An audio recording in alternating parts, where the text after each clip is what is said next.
नमस्कार, बहुत स्वागत है आप सभी का। मैं हूं आपके साथ जया मिश्रा। सबसे पहले आपको चुनाव से जुड़ी खबरें 1 मिनट में दिखाएंगे और पहली खबर सिवान से ये है कि 7 सितंबर को सीएम नीतीश कुमार आने वाले हैं और सीएम के दौरे को लेकर तैयारी जोरों पर वहां पर चल रही है। किस तरीके के खास इंतजाम कार्यक्रम के लिए हैं, आपको इस रिपोर्ट में दिखाते हैं।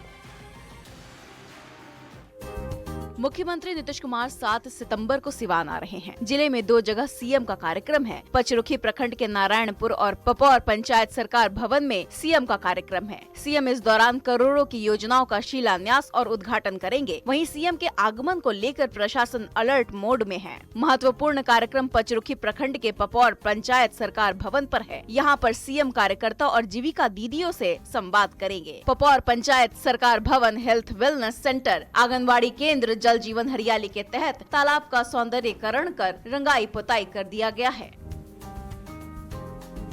सीएम नीतीश कुमार सिवान आ रहे हैं। उनकी आगमन को लेकर प्रशासनिक महकमा तैयारियों में जुटा हुआ है, तो वहीं सुरक्षा में कहीं चूक नहीं हो, जिसको लेकर लगातार सिवान के डीएम और एसपी मॉनिटरिंग कर रहे हैं, जायजा ले रहे हैं। इस वक्त हम पपौर में हैं, जहां पे मुख्यमंत्री का कार्यक्रम होना है। ऐसे में उनके आगमन को लेकर प्रशासनिक महकमा पूरी तरह से अलर्ट मोड में है। और अगली खबर आरा से, जहां पर सांसद की अजीबोगरीब हरकत देखने को मिली। वीडियो सोशल मीडिया पर वायरल हो रहा है। ये पूरी खबर क्या है, 1 मिनट में देखिए। मोबाइल के कैमरे में कैद ये तस्वीरें आरा से सामने आई है, जहां रमना मैदान में करोड़ों रुपए से बनाए गए पार्क और सजावटी घासों पर स्कॉर्पियो दौड़ाने का वीडियो वायरल हो रहा है। ये गाड़ी सांसद सुदामा प्रसाद की है। लाल बोर्ड लगी स्कॉर्पियो गाड़ी दौड़ाने का वीडियो वायरल हो रहा है। वीडियो में खुद सांसद सुदामा प्रसाद गाड़ी में चालक के बगल वाली सीट पर बैठे हुए दिख रहे हैं। गाड़ी से घास पर चलते देखकर कुछ लोगों ने वीडियो बनाना शुरू कर दिया। सांसद से इस बारे में नियम की बात कहते हुए सवाल उठाना शुरू कर दिया गया। लोग कहने लगे कि पार्क में गाड़ियों की नो एंट्री है। इसके बाद भी सांसद की स्कॉर्पियो गाड़ी घुसकर पार्क में कैसे चलाई जा रही है। लोगों की आवाज उठाने के बाद सांसद की गाड़ी कुछ समय के लिए रुकी। सांसद ने क्या जवाब दिया, किसी को कुछ सुनाई नहीं दिया।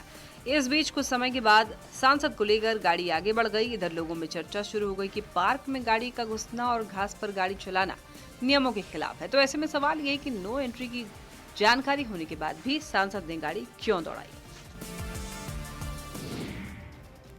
और वहीं देखिए, मोकामा में 16 सितंबर को एनडीए कार्यकर्ता सम्मेलन में ललन सिंह भी हिस्सा लेंगे। पोस्टर में अनंत सिंह के साथ उनकी तस्वीर देखने के बाद जेडीयू से चुनाव लड़ने के कयास तेज हो गए हैं। आपको ये पूरी खबर दिखाते हैं। 16 सितंबर को मोकामा में एनडीए कार्यकर्ता सम्मेलन का आयोजन किया जा रहा है, जिसमें केंद्रीय मंत्री राजीव रंजन सिंह उर्फ ललन सिंह शिरकत करेंगे।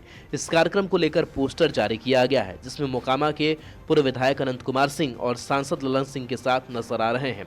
पोस्टर में एनडीए नेताओं की तस्वीर भी लगी हुई है और यह लिखा गया है कि जनता मालिक है, सादर आमंत्रित है।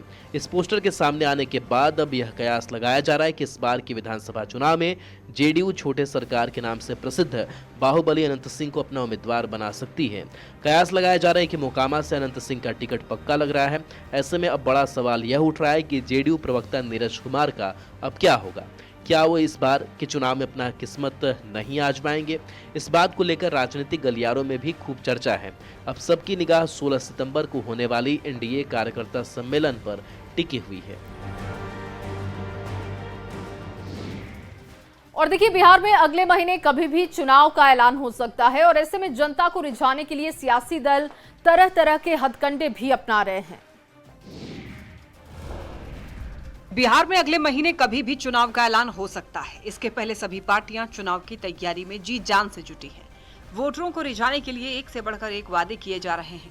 इसी कड़ी में कांग्रेस ने सरकार बनने पर माई बहन मान योजना का वादा किया है, जिसके तहत हर महीने महिलाओं को 2500 रुपए दिए जाएंगे। और ये सब कुछ चुनाव और सरकार बनने के बाद की बात है, लेकिन कांग्रेस ने चुनाव के पहले ही इस योजना को लेकर फॉर्म भरवाना शुरू कर दिया है।